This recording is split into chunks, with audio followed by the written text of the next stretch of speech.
విద్యార్థులందరికీ ఇంకోసారి సుస్వాగతం. ఈరోజు పాలిటీకి సంబంధించిన విషయాల గురించి మాట్లాడుకుందాం. క్రితం వారం పాలిటీ లెక్చర్లో నేను మీకు సిఈసి అండ్ ఈసీస్ బిల్ గురించి, అలాగే జే&కే రీఆర్గనైజేషన్ యాక్ట్ గురించి ఎక్స్ప్లెయిన్ చేశాను. వచ్చే వారం లెక్చర్లో మీకు టెలికమ్యూనికేషన్స్ బిల్ గురించి, అలాగే 3 క్రిమినల్ లాస్ గురించి ఎక్స్ప్లెయిన్ చేస్తాను.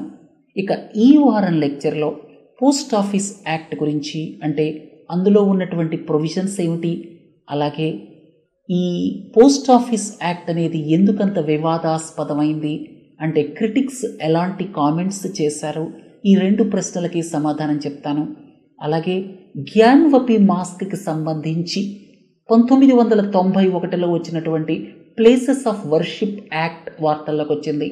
అసలు ఈ ప్లేసెస్ ఆఫ్ వర్షిప్ యాక్ట్ ఏం చెప్తోంది, అలాగే మన పార్లమెంటరీ సిస్టంలో ఉన్నటువంటి 2 ప్రధానమైన డ్రాబ్యాక్స్ ఏమిటి, తర్వాత కాంటెంప్ట్ ఆఫ్ కోర్ట్ అనే విషయం కూడా ఈ మధ్య వార్తల్లోకి వచ్చింది.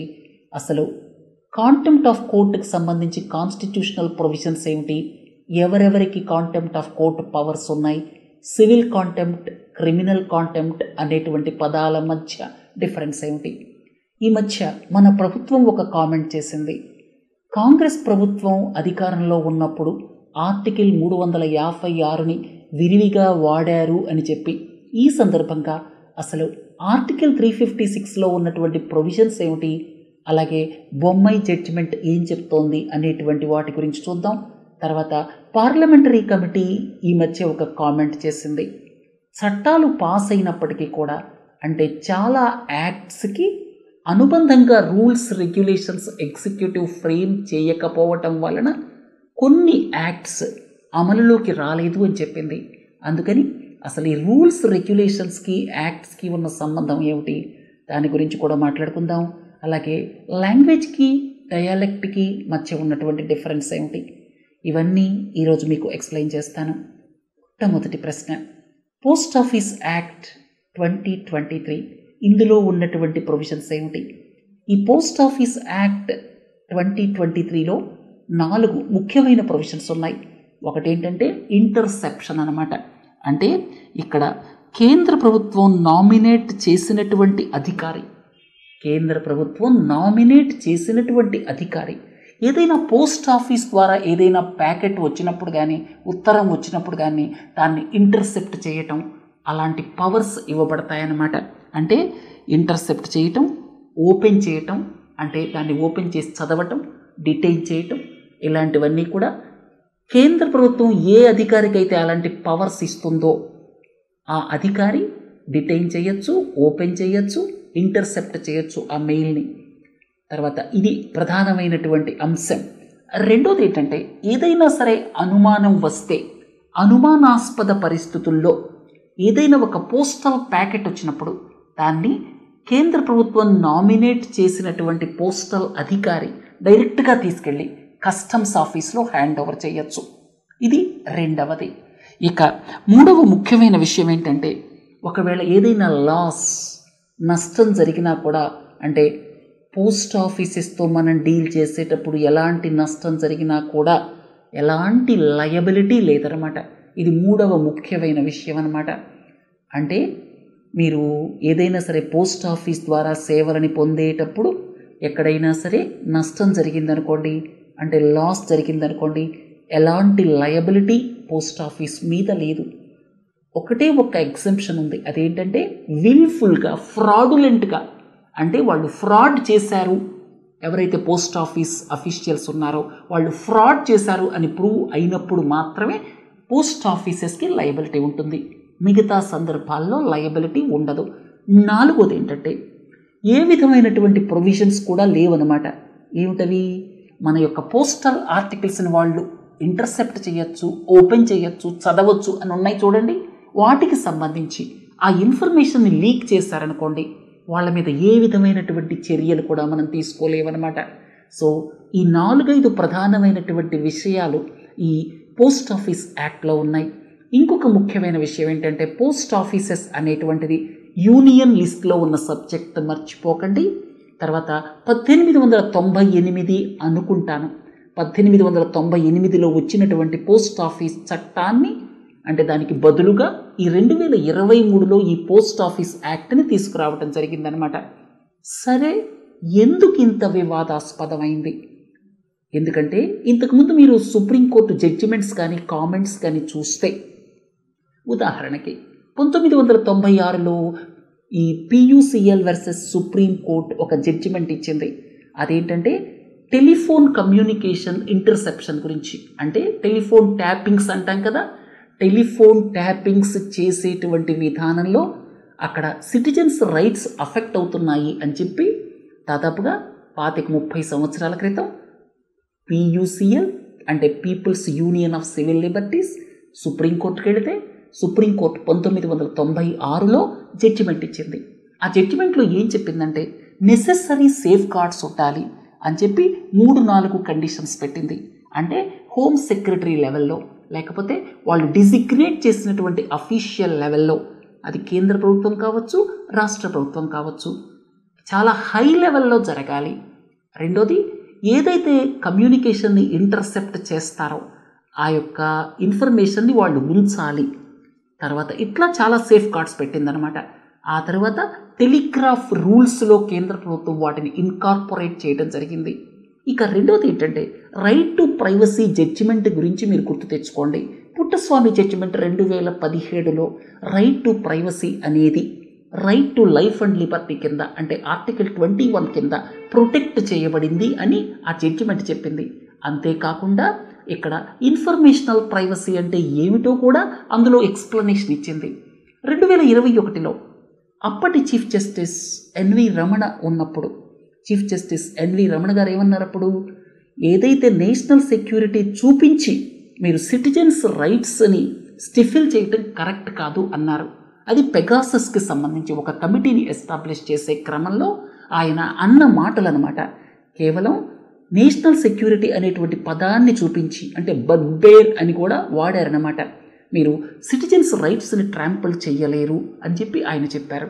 సో సుప్రీంకోర్టు ఇప్పటి వరకు ఇచ్చిన జడ్జిమెంట్స్ కావచ్చు, అంటే టెలిగ్రాఫ్ రూల్స్కి సంబంధించిన PUCL జడ్జిమెంట్ 1996ది కావచ్చు, అలాగే రైట్ టు ప్రైవసీ జడ్జిమెంట్ కావచ్చు, అలాగే పెగాసస్ విషయంలో చీఫ్ జస్టిస్ ఆఫ్ ఇండియా చేసిన కామెంట్స్ కావచ్చు, వాటన్నిటినీ ఈ పోస్ట్ ఆఫీస్ చట్టం ఉల్లంఘిస్తుంది అని చెప్పచ్చు. మీకు ఇక్కడ ఎందుకని ఇంత కాంట్రవర్షియల్ అయిందో చెప్తాను. మొట్టమొదటిది ఏంటంటే ప్రొసీజరల్ సేఫ్ గార్డ్స్ ఏవీ లేవు. ఉదాహరణకి మీరు ఈ యొక్క ఇన్వైలబుల్ స్పేస్ అంటాం, మీ అందరికీ తెలిసే ఉంటుంది. మనకు ఉన్నటువంటి ఫండమెంటల్ రైట్స్ అనేటువంటివి ఏవైతే ఉన్నాయో వాటిని ఇన్వైలబుల్ స్పేస్, అంటే ఆ స్పేస్లోకి ఎవరు సామాన్యంగా రాకూడదు. ఎక్సెప్షన్స్ అయితే ఉన్నాయి రాజ్యాంగంలో, కానీ నార్మల్గా ఎవరూ కూడా ఆ ఇన్వైలబుల్ స్పేస్లో ఎంటర్ అవ్వకూడదు. అయ్యేటప్పుడు చాలా ప్రికాషన్స్ తీసుకోవాలి. ఉదాహరణకు మీరు పుట్టస్వామి జడ్జిమెంట్ని చూస్తే మన ప్రైవసీ రైట్స్లోకి ఎంటర్ అయ్యేటప్పుడు చాలా కండిషన్స్ పెట్టింది. మీరు వేరే మెథడ్స్ లేవా అని ఆలోచించాలి. చట్టం చేసిన తర్వాతే మీరు ఎంటర్ అవ్వాలి. ప్రపోర్షనాలిటీ ప్రిన్సిపల్ అనేది ఒకటి ఉంటుంది. అవసరమైనంత వరకే మీరు ఎంక్రోచ్ అవ్వాలి. ఇట్లా చాలా చాలా ప్రిన్సిపల్స్ పెట్టింది. అందుకే ఇన్వైలబుల్ స్పేస్ ఏదైతే ఉందో అక్కడ ఎంటర్ అయ్యేటప్పుడు రకరకాల సేఫ్ గార్డ్స్ని ఫాలో అవ్వాలి. అలాంటి సేఫ్ గార్డ్స్ ఏమీ లేవు. రెండోది, రైట్ టు ప్రైవసీని ఇది ఎఫెక్ట్ చేస్తోంది, అంటే ఆర్టికల్ 21 వైలేషన్ అనమాట. మూడోది ఏంటంటే ఈ ప్యాకెట్స్ ఏవైతే వస్తాయో వాటిని ఓపెన్ చేసే పవర్ సెంట్రల్ గవర్నమెంట్ నామినేట్ చేసిన అధికారికి ఉంటుంది అని కేంద్రం చెప్పినప్పుడు ఏమవుతుంది చెప్పండి? సెల్ఫ్ సెన్సర్షిప్ అంటాం. మనం ఏదైనా ఎక్స్ప్రెస్ చేయడానికి భయపడతాం. ఏదైనా సరే రాసి మనం పోస్ట్ ఆఫీస్లో ప్యాకెట్స్ ద్వారా పంపించడానికి మనం ఇష్టపడం. అంటే ఇలాంటివి ఉన్నప్పుడు దీన్ని సర్వేలెన్స్ స్టేట్ అనొచ్చు. అలాగే బిగ్ బ్రదర్ ఈజ్ వాచింగ్ అనొచ్చు. అంటే ప్రభుత్వం బిగ్ బ్రదర్ అనమాట. మన యొక్క ప్రైవేట్ లైఫ్స్ని అది వాచ్ చేస్తూ ఉంది అని అర్థం. మీకు ఎక్కడ పడితే అక్కడ కెమెరాలు పెట్టేసి సర్వేలెన్స్ స్టేట్ని తయారు చేస్తోంది ఆర్టిఫిషియల్ ఇంటెలిజెన్స్ మూలంగా అని మనం ఇంతకు ముందే చెప్పుకున్నాం.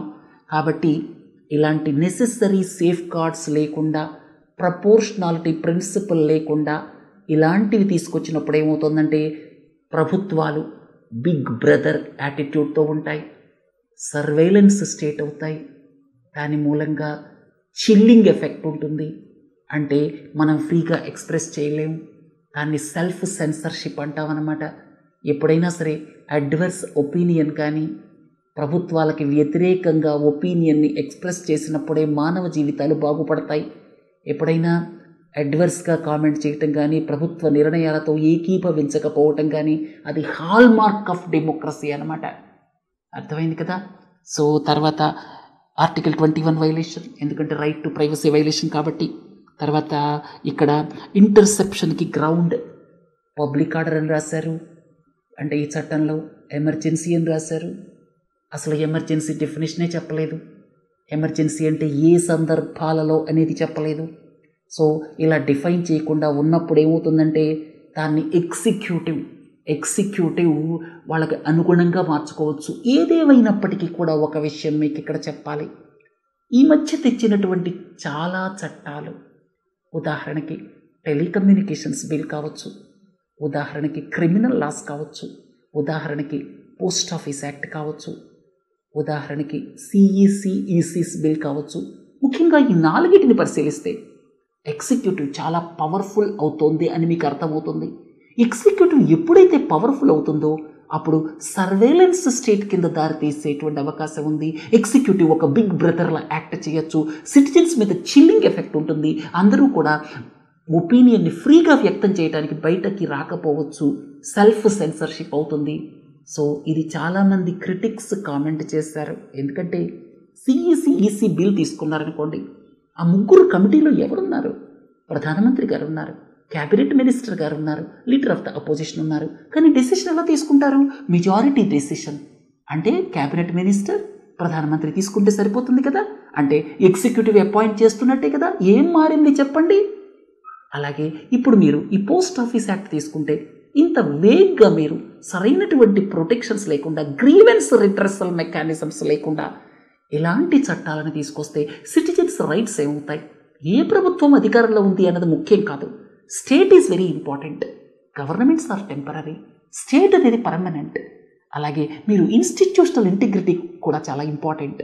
ఈ మధ్య ఇండియన్ సైన్స్ కాంగ్రెస్ అసోసియేషన్ విషయంలో ఏం జరిగిందో గమనించండి. మొదట లక్నో యూనివర్సిటీ ఇండియన్ సైన్స్ కాంగ్రెస్ని కండక్ట్ చేస్తుందన్నారు. కారణాలు ఏవైనా సరే అక్కడ గొడవ అవుతోంది. దేనికి?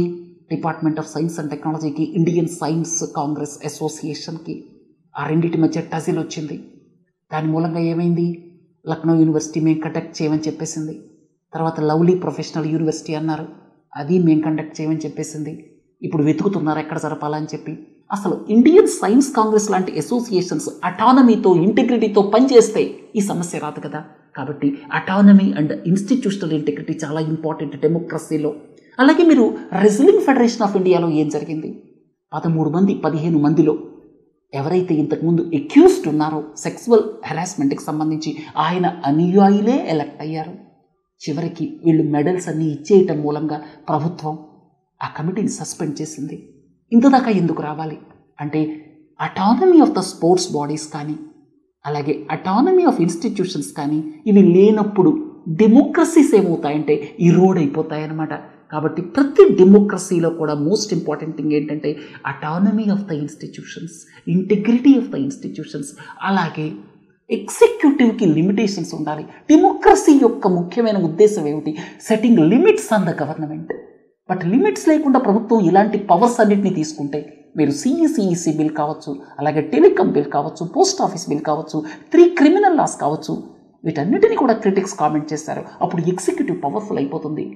కాలక్రమేణా ఏం జరుగుతుంది? ఎగ్జిక్యూటివ్ పవర్ఫుల్ అయితే సిటిజన్స్ రైట్స్ అన్నీ స్టిఫిల్ చేయబడతాయి, అంటే అణగదొక్కబడతాయి అన్నమాట.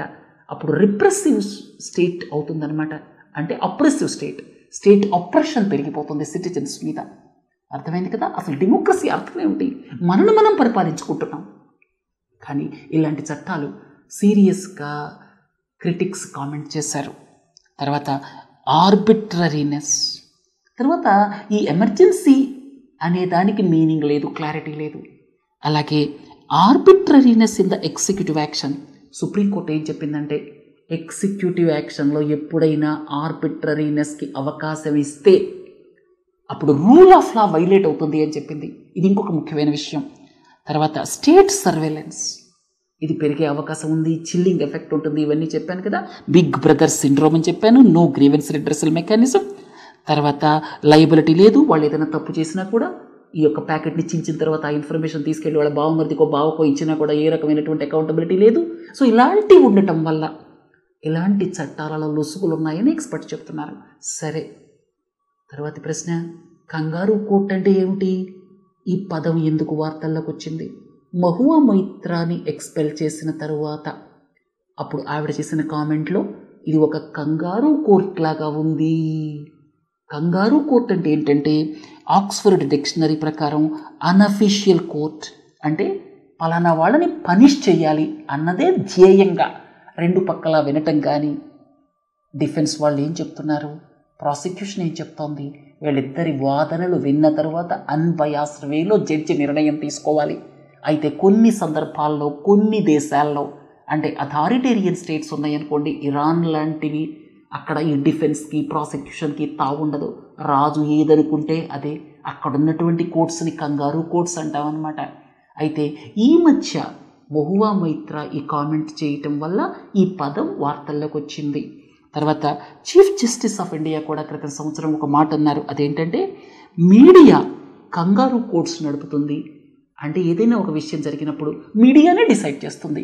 9 గంటలకి డిస్కషన్లు పెడతారు చూడండి, అరుచుకుంటూ ఉంటారు. అక్కడ వాళ్లే వీళ్ళు దోషి వీళ్ళు నిర్దోషి అని చేసుకోవటం. తర్వాత జడ్జి ఏదైనా సరే జడ్జిమెంట్ ఇస్తే దాని మీద సోషల్ మీడియాలో ట్రోల్స్, కామెంట్స్ ఇవన్నీ పెరిగిపోయాయి. కాబట్టి మీడియా ఈజ్ రన్నింగ్ ద కంగారు కోర్ట్ అన్నారు. తర్వాత ఈ మధ్య చీఫ్ జస్టిస్ ఇంకొక మాట అన్నారు. ఈ మధ్య కాలంలో డిస్ఇన్ఫర్మేషన్, మిస్ఇన్ఫర్మేషన్ ఏదైతే ఉందో అది నిజాన్ని దాచేసింది. సో ఇది ప్రస్తుతం జరుగుతున్న పరిణామాలు. తర్వాతి ప్రశ్న, ప్లేసెస్ ఆఫ్ వర్షిప్ యాక్ట్ 1991. తర్వాత దీని గురించి ఎందుకు మాట్లాడుకుంటున్నాం? ప్రస్తుతం జ్ఞాన్వపి మాస్క్కి సంబంధించి అక్కడ కొన్ని విషయాల గురించి హైకోర్టు అలౌ చేయడం జరిగింది. తర్వాత ఈ సందర్భంగా క్రిటికల్ కామెంట్స్ కూడా వచ్చాయి హైకోర్టు జడ్జిమెంట్ మీద. తర్వాత వాటి గురించి కాస్త కేసు ముందుకెళ్ళిన తర్వాత మనం మాట్లాడుకుందాం. అయితే ఈ యాక్ట్ గురించి మీరు తెలుసుకోండి. అదేంటంటే places of worship act 1947 August 15న ప్లేస్ ఆఫ్ వర్షిప్ ఏదైతే ఉందో, సపోజ్ ఒక ప్లేస్లో క్రిస్టియన్స్ కానీ ముస్లిమ్స్ కానీ హిందూస్ కానీ ప్రార్థనలు చేస్తూ ఉన్నారనుకోండి, ఆ యొక్క స్టేటస్ని మార్చకూడదు.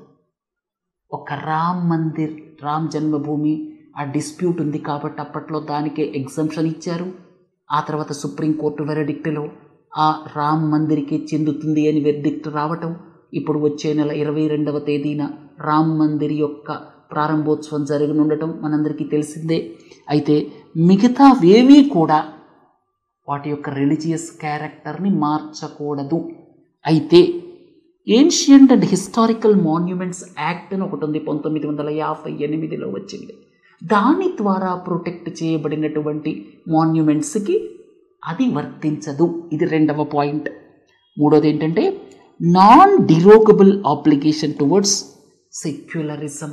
మన దేశానికి సంబంధించినంత వరకు సెక్యులరిజంని ప్రొటెక్ట్ చేయటం కోసం ఈ రిలీజియస్ క్యారెక్టర్ని మార్చటం అనేది ఎట్టి పరిస్థితుల్లో కూడా అంగీకరించబడదు. ఎవరైనా అలా చేయాలని ప్రయత్నిస్తే వాళ్ళకి 3 సంవత్సరాల జైలు శిక్ష వేయచ్చు, అలాగే ఫైన్ కూడా వేయచ్చు. తర్వాత ప్రశ్న, పార్లమెంటరీ సిస్టంలో ఉన్నటువంటి 2 ప్రధానమైన డ్రాబ్యాక్స్. మొట్టమొదటిది ఏంటంటే ఈ యాంటీ డిఫెక్షన్ లా తీసుకొచ్చి విప్ ఇష్యూ చేయటం అనేది మొదలెట్టారు. మీరు చూడండి, యునైటెడ్ స్టేట్స్ ఆఫ్ అమెరికాలో ఒక హౌస్లో, అక్కడ 2 హౌసెస్ ఉన్నాయి మనలాగే, హౌస్ ఆఫ్ రిప్రజెంటేటివ్స్ అలాగే సెనేట్. హౌస్ ఆఫ్ రిప్రజెంటేటివ్స్ అనుకుంటాను, అక్కడ స్పీకర్ని తొలగించేశారు ఈ మధ్య. దానికి ఆ స్పీకర్ ఏ పార్టీకి చెందిన వారో ఆ పార్టీ వాళ్ళు కూడా వ్యతిరేకంగా ఓటేశారు. చాలాసార్లు యునైటెడ్ కింగ్డమ్లో కూడా, అక్కడ పార్లమెంట్లో కూడా జరుగుతుంటుంది. అధికార పార్టీ వాళ్ళు బిల్లుకి ఎగెనిస్ట్గా ఓటేస్తారు. వాళ్ళ కాన్షియస్నెస్ ప్రకారం ఈ బిల్లులో తప్పులు ఉన్నాయని తెలిస్తే ఎవరో చెప్పింది వినాల్సిన పని లేదు. వాళ్ళ యొక్క కాన్షియస్నెస్ అలాగే కామన్ సెన్స్ యూజ్ చేసి ఓటేస్తారు. అలాంటి అవకాశం మన దేశంలో లేదు. విప్ ఏదైనా బిల్లు ప్రవేశపెట్టారనుకోండి, ఆ రాజకీయ పార్టీ విప్ ఇష్యూ చేస్తే ఆపోజిట్గా వేయటానికి లేదు. యునైటెడ్ స్టేట్స్ ఆఫ్ అమెరికా, యూకేలలో ఇది కామన్ అన్నమాట. ఇది బిగ్గెస్ట్ డ్రాబ్యాక్ మన పార్లమెంటరీ సిస్టంలో. అది యాంటీ డిఫెక్షన్ లా మూలంగా వచ్చింది. యాంటీ డిఫెక్షన్ లా మూలంగా చాలా ఇబ్బందులు ఉన్నాయి. అవన్నీ ఇంకొక రోజు ప్రశ్నలో మనం మాట్లాడుకుందాం. సరే, రెండోది ఏంటంటే స్పీకర్ ఎవరైతే ప్రిసైడింగ్ ఆఫీసర్ ఉన్నారో ఆయన ఇండిపెండెంట్గా ఉండలేరు. యునైటెడ్ కింగ్డమ్లో అలా కాదు, అక్కడ ఉన్న సిస్టమ్ డిఫరెంట్. ఇక్కడేంటి, మళ్ళీ సీటు కావాలంటే ఆ పార్టీ దగ్గరికే వెళ్ళాలి కదా. అందుకని ఎలా ఉంటారు చెప్పండి, అన్బయాస్డ్గా, ఇండిపెండెంట్గా. సో ప్రిసైడింగ్ ఆఫీసర్ ఇండిపెండెంట్గా లేకపోవటం. అలాగే ఇక్కడ మొదటిది విప్ అనేటువంటిది, రెండు కూడా మేజర్ డ్రాబ్యాక్స్ అనమాట మన పార్లమెంటరీ సిస్టంలో. తర్వాత కాంటెంప్ట్ ఆఫ్ కోర్ట్ అనేది కూడా ఈ మధ్య వార్తల్లోకి వచ్చింది. కాంటెంప్ట్ ఆఫ్ కోర్ట్ అంటే ఏమిటి? కోర్టు ధిక్కారం. కోర్టు ఆర్డర్ ఇచ్చింది, మీరు 10,000 రూపాయలు పలానా పెనాల్టీ పే చేయండి, 10,000 రూపాయలు మీకు పెనాల్టీ వేస్తున్నాము, 3 నెలల జైలు శిక్ష వేస్తున్నాము అని శిక్ష వేసినప్పుడు దాన్ని పాటించకపోవటం కోర్టు ధిక్కారం కింద వస్తుంది. ఒక ల్యాండ్ డిస్ప్యూట్ ఉందనుకోండి, ఇద్దరి మధ్య ఈ ల్యాండ్ ఎక్స్కే చెందుతుంది అని కోర్టు చెప్పినప్పుడు వై హ్యాండ్ ఓవర్ చేయకపోవటం కోర్టు ధిక్కారం కింద వస్తుంది. దీనిలో 2 రకాల కోర్టు ధిక్కారాలు ఉన్నాయి. ఒకటేంటంటే సివిల్ కాంటెంప్ట్, రెండోది క్రిమినల్ కాంటెంప్ట్. సివిల్ కాంటెంప్ట్ అంటే ఏమిటంటే కోర్టు ఇచ్చినటువంటి ఆర్డర్ని పాటించకపోవటం. క్రిమినల్ కాంటెంప్ట్ అంటే ఏంటంటే కోర్టునే తిట్టేయటం. ఒక జడ్జి గారు తీర్పిచ్చారనుకోండి, ఆ జడ్జి గారు దొంగ, 1,00,000 లంచం తీసుకొని ఇచ్చారు, ఆయన దగ్గర ఇంత తిన్నారు, ఇలాంటి కామెంట్స్ చేశారనుకోండి, ఆ కోర్టులో ఉన్న జడ్జిలందరూ దొంగలే అన్నారనుకోండి, అది స్కాండలైజింగ్ ద కోర్టు కింద వస్తుంది. దాన్ని క్రిమినల్ కాంటెంప్ట్ అంటాం. అర్థమైంది కదా. స్కాండలైజింగ్ ద కోర్ట్ అంటే ఏమిటంటే జ్యుడిషియరీ మీద ఉన్నటువంటి పబ్లిక్ కాన్ఫిడెన్స్ని దెబ్బతీసే విధంగా ఎవరైనా కామెంట్స్ చేస్తే అది స్కాండలైజింగ్ ద కోర్ట్ కింద వస్తుంది. Hostile criticism. ఏదైనా ఒక జడ్జిమెంట్ ఇచ్చినప్పుడు మీరు దాన్ని సమగ్రంగా విశ్లేషించవచ్చు, తప్పేం లేదు. ఈ మధ్య మీకు ఆర్టికల్ 370 జడ్జిమెంట్ వచ్చింది కదా. ఆర్టికల్ 370 జడ్జిమెంట్ మీద హిందూ ఎడిటోరియల్ రాస్తూ ఇది అన్కాన్షనబుల్ అని చెప్పి రాసింది. అన్కాన్షనబుల్ అంటే చాలా ఎక్స్ట్రీమ్ అనమాట. తప్పులో తప్పు, ఎక్స్ట్రీమ్ తప్పు. సుప్రీంకోర్టు ఇచ్చినటువంటి జడ్జిమెంట్ అన్నీ పరిగణలోకి తీసుకోకుండా ఆర్టికల్ 370 టెంపరరీ ప్రొవిజన్ ఇచ్చింది అని చెప్పి దాదాపు ద హిందూ న్యూస్ పేపర్ తూర్పారబట్టింది. అలాంటివన్నీ చేయొచ్చు. అది కన్స్ట్రక్టివ్ క్రిటిసిజం. జడ్జిమెంట్ మీద క్రిటిసిజం ఎవరైనా చేయొచ్చు. అంతే తప్పిస్తే ఈ జడ్జిమెంట్ ఇవ్వడానికి జడ్జి గారు డబ్బులు తిన్నారు, డబ్బులు తిని జడ్జిమెంట్ ఇచ్చారు, ఆ కోర్టులో అందరూ దొంగలే, ఇలాంటి కామెంట్స్ చేయటం స్కాండలైజింగ్ ద కోర్ట్ అనమాట. క్రిమినల్ కాంటెంప్ట్ కింద వస్తుంది. సివిల్ కాంటెంప్ట్ అంటే కోర్టు ఇచ్చినటువంటి ఏవైతే జడ్జిమెంట్స్ ఉంటాయో వాటిని పాటించకపోవటం. తర్వాత సివిల్ కాంటెంప్ట్ కావచ్చు, క్రిమినల్ కాంటెంప్ట్ కావచ్చు. ఉదాహరణకి స్కాండలైజింగ్ ద కోర్ట్ అనేటువంటి దాన్ని ఎందుకు ఉంచారు అంటే ఈ సివిల్ కాంటెంప్ట్, క్రిమినల్ కాంటెంప్ట్ రెండూ కూడా 1971 చట్టం ప్రకారం ఉన్నాయన్నమాట. అసలు 1971 చట్టం ప్రకారం ఈ స్కాండలైజింగ్ ద కోర్ట్ని ఎందుకు పెట్టారంటే మనకున్న 3 వింగ్స్ ఏమిటి? ఒకటేమో ఎగ్జిక్యూటివ్, రెండోదేమో లెజిస్లేచర్, మూడోదేమో జ్యుడిషియరీ. జ్యుడిషియరీ ఒకవేళ అండర్మైన్ అయిందనుకోండి, జ్యుడిషియరీ అండర్మైన్ అయితే అంటే జ్యుడిషియరీ మీద కాన్ఫిడెన్స్ లేకపోతే ఆ ప్రజాస్వామ్యం బతకలేదు. అందుకని జ్యుడిషియరీ మీద పబ్లిక్ కాన్ఫిడెన్స్ పోకుండా ఉండాలి అని చెప్పి ఈ యొక్క క్రిమినల్ కాంటెంప్ట్ని కూడా ఇంక్లూడ్ చేశారు 1971 చట్టం ప్రకారం. సరే, అసలు ఈ కాంటెంప్ట్ ఆఫ్ కోర్ట్ పవర్స్ ఎలా వస్తాయి?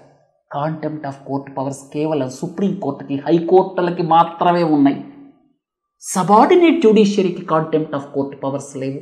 ఒకవేళ ఏదైనా లోయర్ సివిల్ కోర్టు ఇచ్చినటువంటి దాన్ని ఎవరైనా అమలు చేయకపోతే అప్పుడు హైకోర్టుకు వెళ్లాల్సిందే. కింద కోర్టులకి కాంటెంప్ట్ ఆఫ్ కోర్ట్ పవర్స్ లేవు. కాంటెంప్ట్ ఆఫ్ కోర్ట్ పవర్స్ డైరెక్ట్గా రాజ్యాంగంలో ఉన్నటువంటి 129, 215, 129 ఏమో సుప్రీంకోర్టుకు సంబంధించి, 215 ఏమో హైకోర్ట్స్కి సంబంధించి. కాంటెంప్ట్ ఆఫ్ కోర్ట్ పవర్స్ అనేటువంటిది సుప్రీంకోర్టుకి, హైకోర్ట్స్కి ఆర్టికల్ 129, 215 మూలంగా వస్తాయి. ఇక డీటెయిల్స్ 1971లో చేసిన చట్టం ద్వారా సివిల్ కాంటెంప్ట్, క్రిమినల్ కాంటెంప్ట్ ఇవన్నీ కూడా 1971 చట్టంలో మెన్షన్ చేయబడ్డాయన్నమాట. తర్వాత సబార్డినేట్ కోర్ట్స్లో ఏదైనా కాంటెంప్ట్ ఉంటే దాన్ని హైకోర్టు డీల్ చేస్తుంది. తర్వాత ప్రొసీజర్స్ అన్నీ కూడా ఈ 1971 యాక్ట్లో ఇవ్వడం జరిగింది. కాంటెంప్ట్ ఆఫ్ కోర్ట్ యాక్ట్ 1971 ప్రకారం 6 నెలల దాకా జైలు శిక్ష వేయచ్చు, అలాగే లేదా 2000 రూపాయల ఫైన్ వేయచ్చు, లేదా 2 వేయచ్చు. సరే, మీకు civil contempt, criminal contempt, contempt of court powers ఇవన్నీ ఎక్స్ప్లెయిన్ చేసిన తరువాత ప్రశ్న ఆర్టికల్ 356. ఈ మధ్య మన ప్రధానమంత్రి గారు ఒక మాట అన్నారు, ఆర్టికల్ 356 ఎక్కువగా కాంగ్రెస్ ప్రభుత్వ హయాంలో ఇంప్లిమెంట్ చేశారు, అంటే దాన్ని ఇన్వోక్ చేశారు అని అన్నారు. ఈ సందర్భంగా ఆర్టికల్ 356 అంటే ఏమిటి?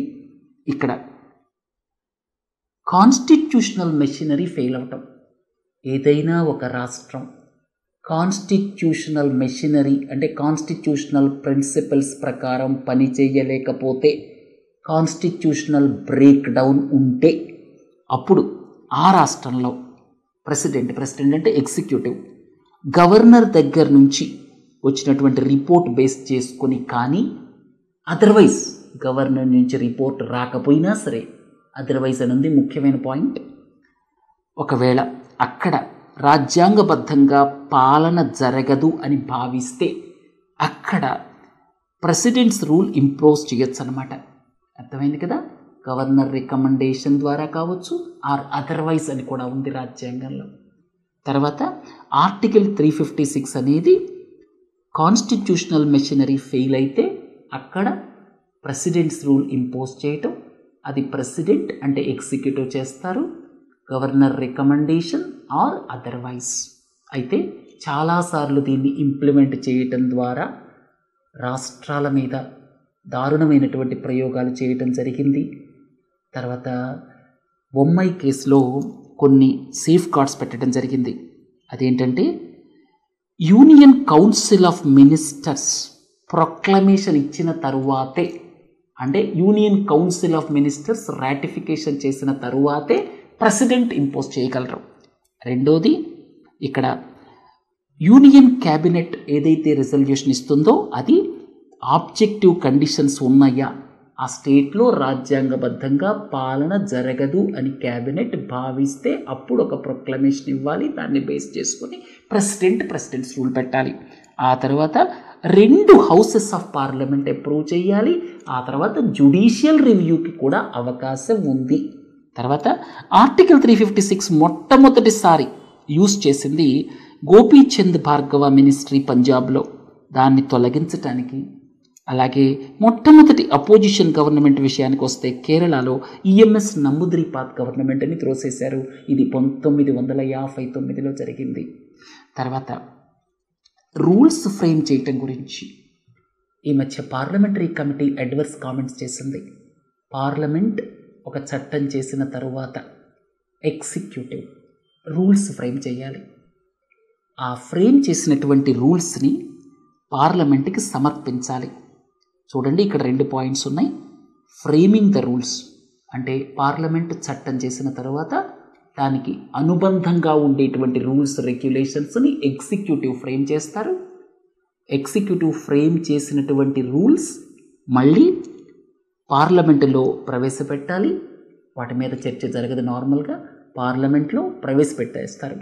తర్వాత రెండోది ఏంటంటే 6 నెలల లోపల రూల్స్ అనేటువంటిది తయారు చేయటం జరగాలి. ఒకవేళ 6 నెలలు దాటితే, అంటే 6 నెలల లోపల rules and regulations executive frame చేయలేకపోతే అప్పుడు లోక్సభ, రాజ్యసభలలో ఉన్నటువంటి కమిటీ ఆన్ సబార్డినేట్ లెజిస్లేషన్ దగ్గర నుంచి టైం ఎక్స్టెన్షన్ తీసుకోవాలి. ఇట్లా 9 సార్లు టైం ఎక్స్టెన్షన్ తీసుకున్నారు సిటిజన్షిప్ అమెండ్మెంట్ యాక్ట్కి సంబంధించి.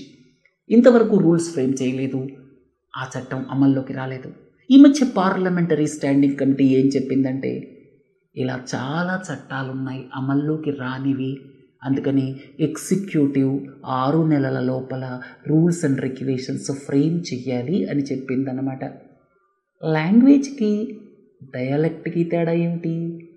లాంగ్వేజ్ అంటే దానికి రాసేటువంటి అక్షరాలు, భాష స్పష్టంగా ఉంటుంది.